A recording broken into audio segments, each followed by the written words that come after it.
Welcome to Creative Piecemeal Podcast, a podcast for creatives. I'm your host, Tammy Takeishi. Join me for compelling conversations with artists, actors, authors, musicians, and other creatives about the impact of the creative and fine arts in their lives and our ever-changing world. Thank you for listening.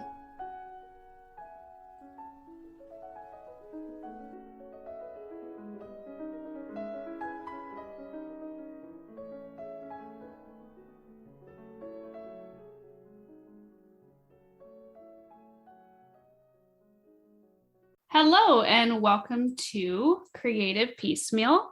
My name is Tammy and today I am joined by my good friend, LaTasha James. LaTasha James is an event coordinator and owner of the Vail KC, which is an award-winning event management company based out of Kansas City.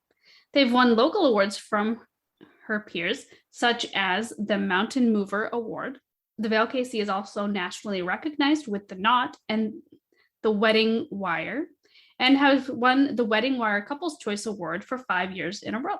LaTasha also coordinates and helps couples as well as organize and execute their special day in the Kansas City metro area.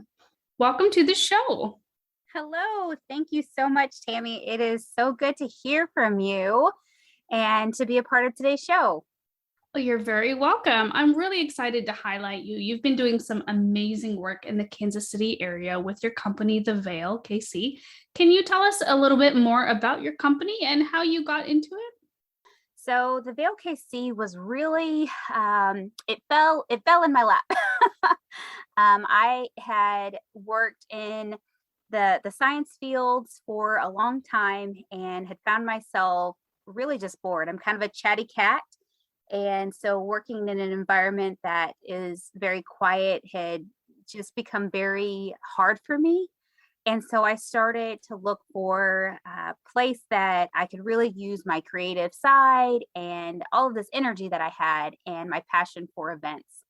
And so I got a job with a larger corporation that did mega monster events with, multi-million-dollar budgets.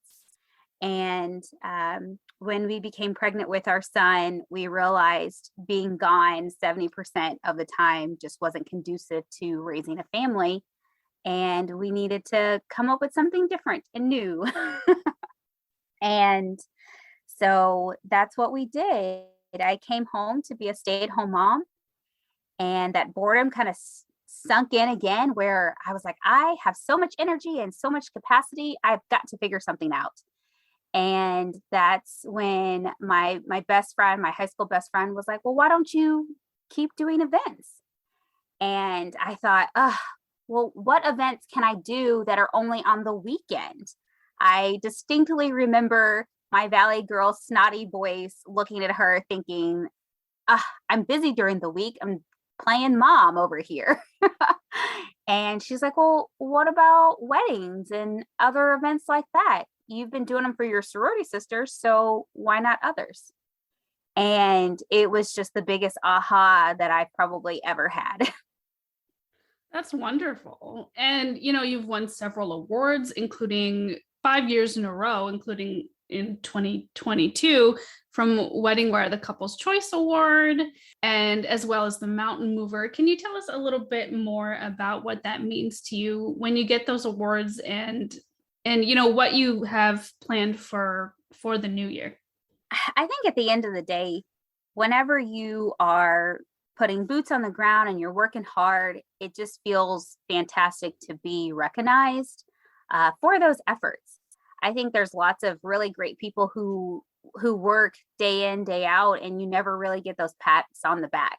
Being able to have national recognition along with local recognition, it just gives an opportunity to, one, hardware on the shelves, but it also gives you a sense of pride that people are noticing and they see the effort that you're putting in.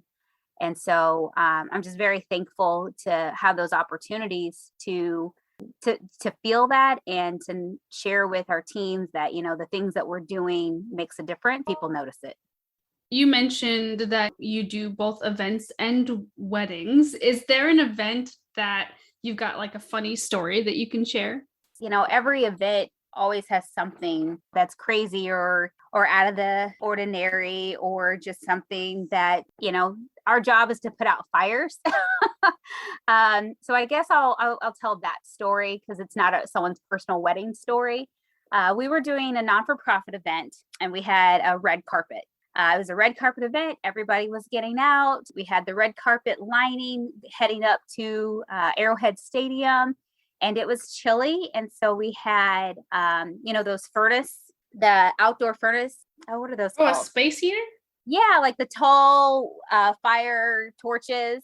And so they were completely lining the entire runway to Arrowhead. And it wasn't super windy. It shouldn't have been any problem at all. But some of the dresses and some of the outfits that the ladies were wearing were poofy.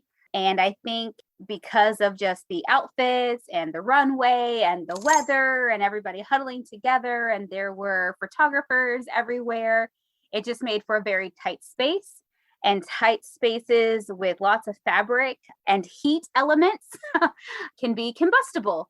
And as we had people walking the runway, between the gust of wind, the people, I'm not even really sure everything that took place, but one of the furnaces got knocked over and caught fire. And so, just complete chaos. Definitely, it was one of those learning opportunities, definitely for me, where it's like, you always need to walk into a space and know where, an AED is and where a fire extinguisher was.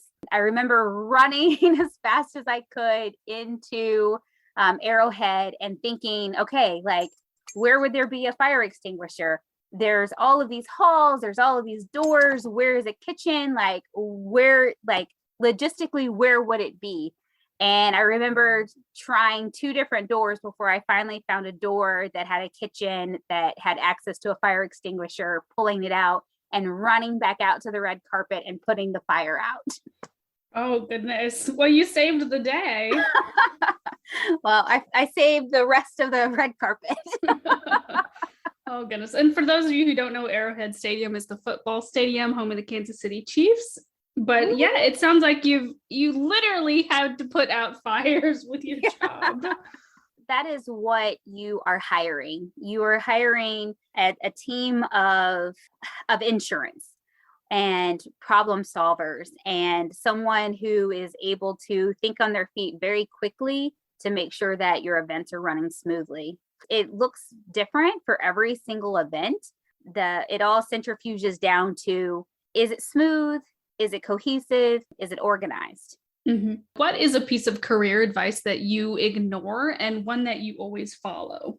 I don't know that I ignore really anything, even though it may not be something that pertains to me. It doesn't mean that it isn't something I can put in my back pocket to be able to share to someone else. It may not be something that is pertinent to me at the time, but it may be something that I need to use later on. And I think that's huge. And a piece of advice that I always try to follow is, it's not always what you know, but who you know.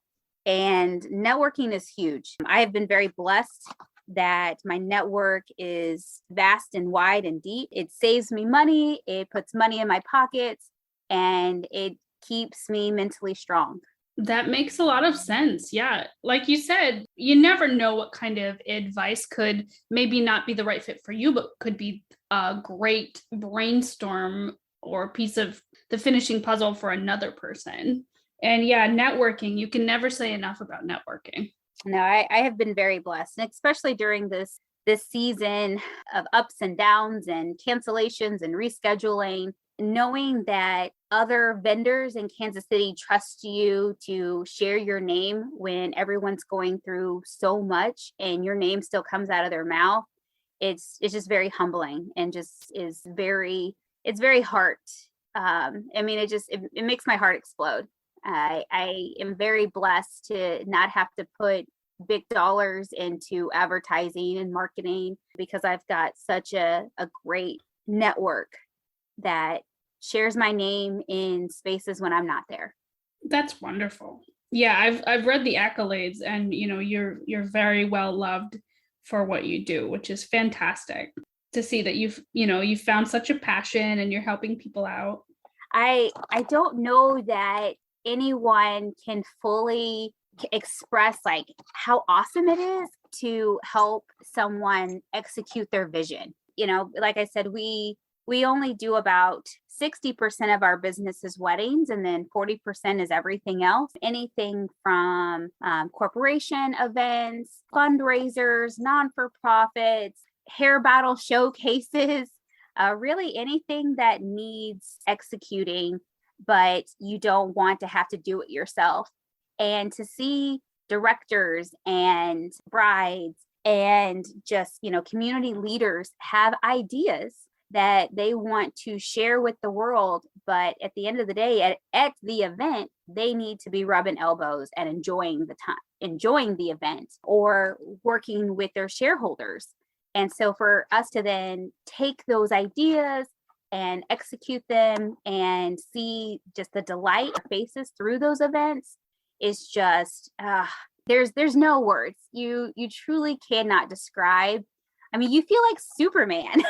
Like you just have like this inflated sense of self, because you just, it's amazing. You just truly feel like the world is at your beck and call when you make someone feel so loved and so proud. Oh, would you say that's one of your favorite things about what you do?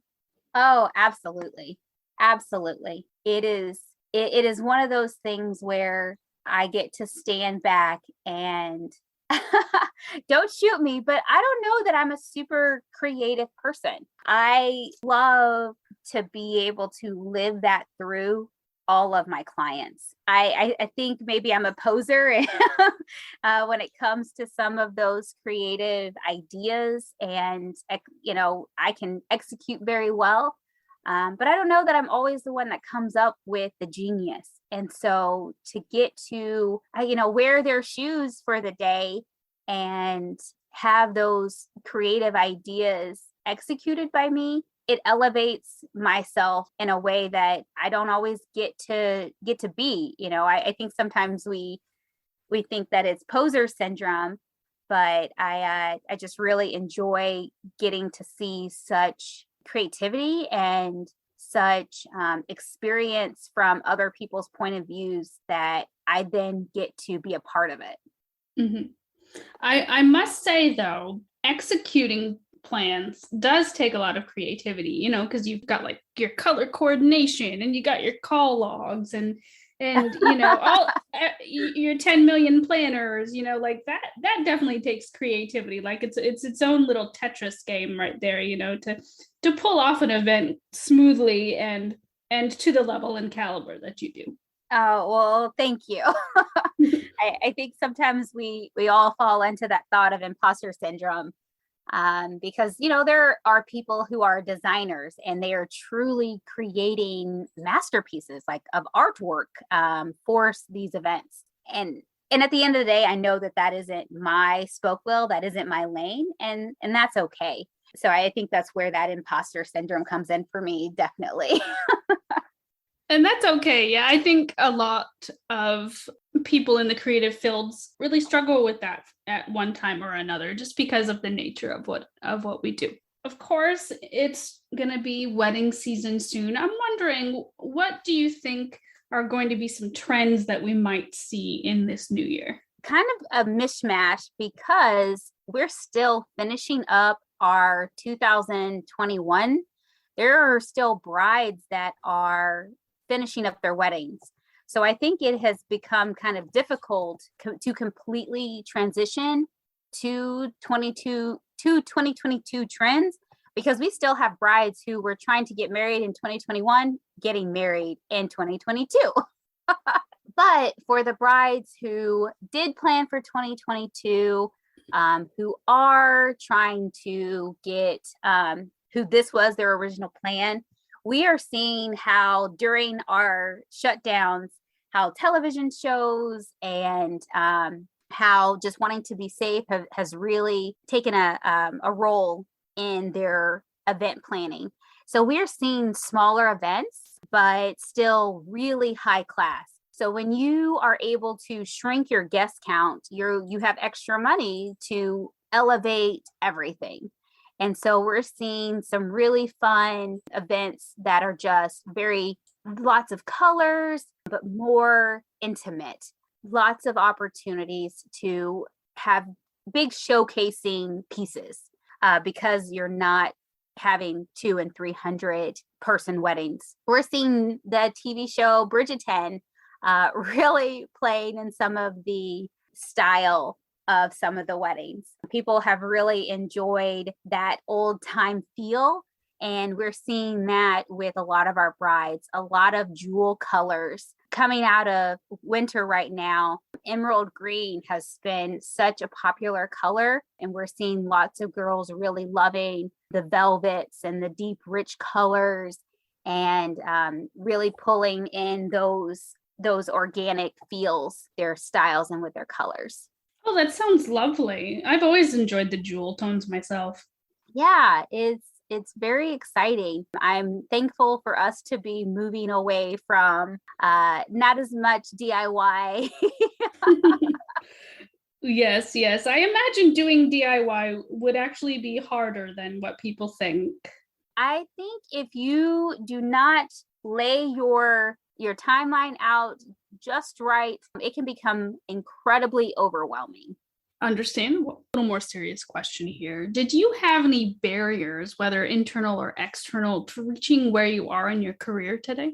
I would say the hardest would probably be myself. I think everyone has goals that they want to hit in their life. I was a child who grew up always feeling like I wasn't doing enough. Was I hitting enough of the high marks? Would I be accepted if I was the best? And so I lived a huge chunk of my life always trying to be the best in hope that it would allow me to be accepted. And it wasn't really until I got to college and connecting with a group of women who liked me just the way that I was, and I didn't have to be the very best to fit in the smallest of ways. I could truly just be myself. But I think I struggle internally to shake that. And so always feeling like, well, is this enough? Is being an entrepreneur enough? Do I need the big title? Do I need the 5 degrees? Do I need all the accolades in the world to make sure people know that I'm important? And so I think that it pushes you either too far or it can paralyze you. And I've caught myself on both sides of that coin where I have both of those feelings. And, I guess that's my own mommy daddy drama. How do you think that shaped you as a businesswoman? Do you think it's been a hindrance or a benefit? I think it allows me to relate to lots of different people. I have seen, couples and brides who come to me who they struggle with thinking that their family or their particular circumstances of life makes them less than. And so being able to tell them, it's okay, I've lived through that craziness. It doesn't make you less than, and we can totally put that aside and help you navigate a wonderful event for yourself.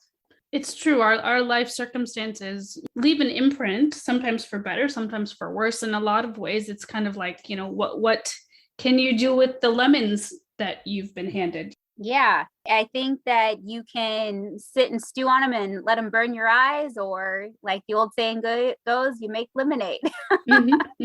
And I don't think that we're able to just wash it off or shake it off, those traumas of the past.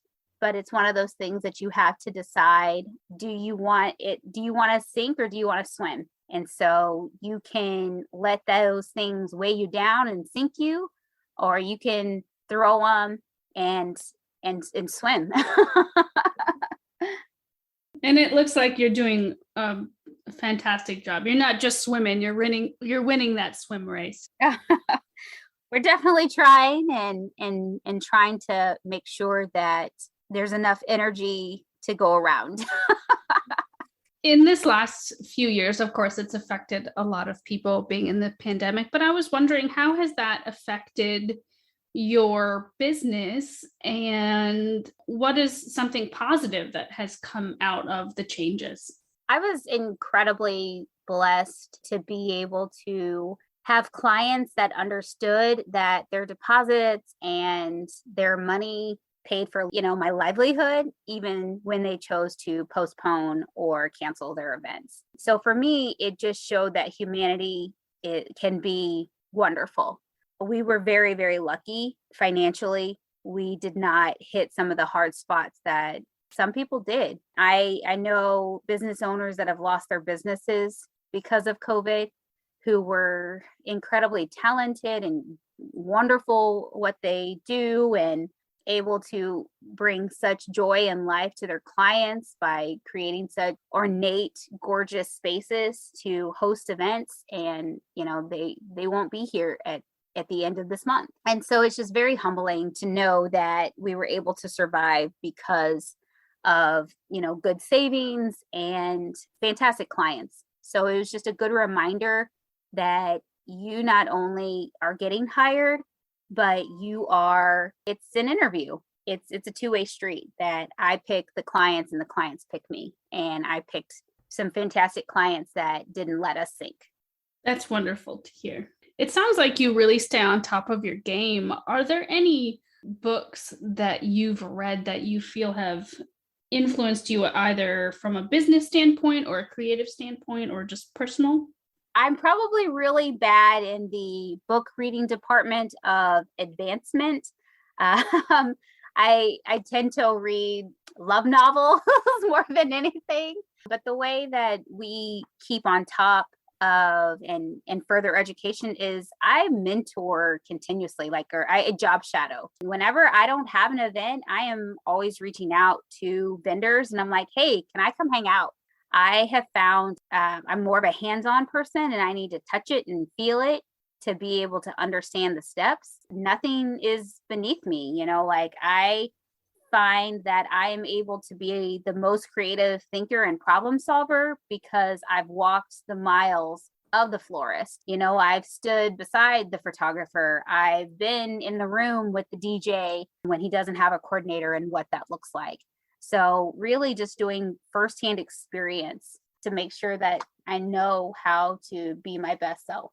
That's wonderful. Yeah. I would have never thought about that for people who are already established to job shadow, but that's a fantastic idea. It was my secret, but I just shared it with everybody. Oh. Well, you've heard it here first, folks. We're giving away all of LaTasha's secrets. And that's great though that you read, romance novels. They're always full of no pun intended, full of heart and, have happy endings. This is of course airing in February, month of love. Do you have any authors that you really enjoy? I really don't know that I have any particular authors that I really love. I'm kind of quirky. I really enjoy switching out books from little libraries. There's several in my town, so I'll go for a walk and just exchange different books. And there's always a romance book in there. So I've never really been incredibly just this author and seeking out that person. I've kind of let fate find the books for me. Well, there you go. And just a little plug, if you do like romance novels, we have some of those authors in this month of February as well on the podcast, so stay tuned. And LaTasha, back to you. If you had no limitations or budgets on a project, what do you think you would do? I would say let's look at a non-for-profit, because then those are parties with purpose. That makes my heart sing. I absolutely love parties with purpose, where we are raising money for some great cause in the world. And I've been very blessed to get to work with non-for-profits that do exactly that. They party with purpose and they raise money. At the end of the day, great events raise a lot of money when clients are able to showcase how their money is being used and their guests have a great time. So, I would probably rent out the largest place here in Kansas City so we could sell lots of tickets and really just doll it up in such a way and showcasing some of the best entertainers that Kansas City has to offer, allowing for really great ticket prices. You'd have to have a great guest list. So if you had to pay for football players that wear 15 and things like that, so that you have a great guest list so that you can raise millions of dollars for a great cause. That would be wonderful. Yeah, I definitely agree there. If I was in your shoes, I would definitely want to raise money for a nonprofit as well. It sounds like you're really doing a lot of wonderful things to make your corner of the world a better place. And I was wondering, what is your best tip for making the world a better place? Do one thing. I think sometimes we get overwhelmed and we don't think that we're doing enough. But if you can do one thing, that one thing can lead to another thing. And it may not, but at least you've taken the first step. And when you've taken one step, you're in motion. And motion isn't stagnant. I love that. I really love that. And, that actually leads really well to the next question, because you were talking about moving forward, but what is something that you wish you had known when you first started on your journey? I wish I would have known how personally connected you can get with your clients. I think, when you work a job, it's a job, right? You clock in 8 to 5 and you walk away. But I have clients and couples who, to this day, I still get Christmas cards from. And you see them as they progress and as they buy homes and as they start their families, as they struggle if they can't start their families. So I think it is just, I think I was very shocked just by the emotional ties to them that I don't know that I was always prepared for, that you still remember those brides and you still think about them and you still think of those clients years later and just hope that they're doing well. And, those are emotional spoons that you don't get back. Yeah. So I think that there are just times where you form amazing bonds and you have them forever. That's wonderful, though. That sounds like a very special and treasured part of what you do that you really can't get with something else.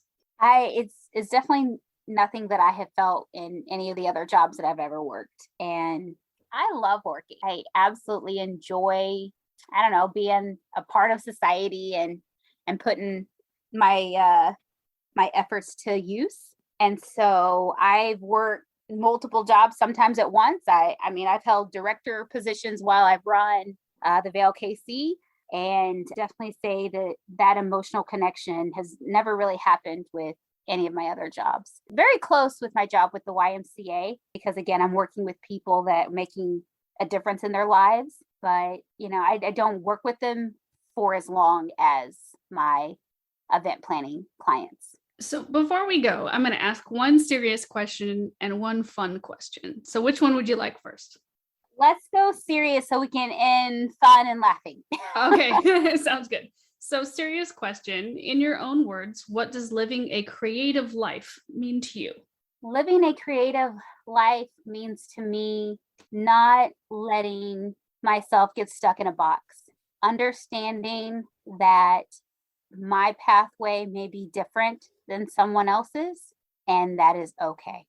That's some beautiful advice that I think everyone needs to hear from time to time. Just came right out. Look at you. You're an inspiration. And then the fun question is, what's your favorite movie and what does it reveal about you? Oh my goodness. I don't know that I have. I guess it's Lady. Is this a tough one? Oh gosh, I couldn't even tell you. Like the movies that popped in my head when you said that, and then I ping ponged. I was like, I love the movie Anastasia. I love the movie The Labyrinth. I love almost every movie with Nicolas Cage because I'm obsessed. Another secret from the vault. Right. I don't watch a lot of television, so I guess I don't know that I have a favorite movie, but I actually in the 6th grade, there was TV turnoff week, and I realized I can get a lot done when I don't turn my TV on. And I just never really turned it back on after that. And I tried to just avoid it. We didn't have a television in our house until about 2 years ago, where we didn't even own a television. I have a very addictive personality, so having a television just sucks me in. So I try to stay away. Well, it's always good to know your own personal boundaries. Yeah, especially with today's binge-worthy capabilities. Like, I think I would just end up binging everything. It's like being a kid in the candy store sometimes with the television shows. There's so many. Absolutely. We were at an Airbnb that had Disney Plus, and I binged watched the entire Mandalorian, and because everybody was talking about it, so I was like, "Ooh, what's this?" So it's definitely, I have to know my limits. So I guess that's what television teaches me. I have limits, and that's okay for me to put those boundaries up. Yes. Excellent. Well, that's a good thing to think about as we end is, knowing our limits and knowing where we want to go in the future. LaTasha, thank you so much for being on the show. Listeners, please check out the show notes to get links to the Vail KC if you would like to book LaTasha for your event or special day. And as always, thanks for listening. Thank you so much for having me, Tammy. Thanks for listening to the podcast. Like the show? Have a question? Stop by the Facebook and Instagram pages. Links are in the show notes, or search for Creative Piecemeal Podcast on social media and click follow for all the latest.